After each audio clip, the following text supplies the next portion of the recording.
मी बहुजन विकास अभियानाचा प्रमुख संजय कुमार. उदगीर मध्ये नगरपालिकेने मुक्कावार यांच्या उद्योग भवनला अतिक्रमण काढण्याची नोटीस लावली. कालपासून तर नोटीस चर्चा आहे. आम्हाला वाटलं होतं की आज नगरपालिका तातडीने जे मुक्कावारचं अतिक्रमण आहे ते काढून घेईल, मात्र आजपर्यंत मुक्कावारचं अतिक्रमण नगरपालिकेने काढले नाही. छत्रपती शिवाजी महाराज चौकामध्ये ट्रॅफिकला अत्यंत अडचण निर्माण होत आहे. छत्रपती शिवाजी महाराज चौकापासून झाकीर हुसेन चौकापर्यंत संपूर्ण ट्रॅफिक लोकांना त्रासदायक होत आहे. म्हणून मुक्कावारांचं अतिक्रमण तात्काळ काढून लोकांनाही वाटेल की न्याय सर्वांसाठी समान आहे. मुक्कावार असो कुणी असो, नगरपालिका सर्वांना समान कारवाई करते हे नगरपालिकेने दाखवून द्यावं.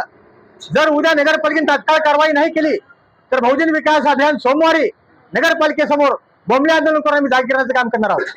जोपर्यंत मुक्कावारचं अतिक्रमण निघणार नाही, उदगीरमध्ये जे कोणी असे काय अतिक्रमण केलेत ते सर्वच अतिक्रमण निघणार नाहीत, तोपर्यंत बहुजन विकास अभियान कदापि गप्प बसणार नाही. नगरपालिकेने घेतलेलं काम शेवटाला न्यावं अशी मी त्यांना विनंती करतो. कारण हे जर अतिक्रमण निघालं तर बाकीचे अतिक्रमण ऑटोमॅटिक निघतील. नगरपालिकेने धाडसी निर्णय घेऊन मुक्कावारांचं अतिक्रमण तात्काळ करावं ही त्यांना मी तुमच्या माध्यमातून विनंती करतो. जय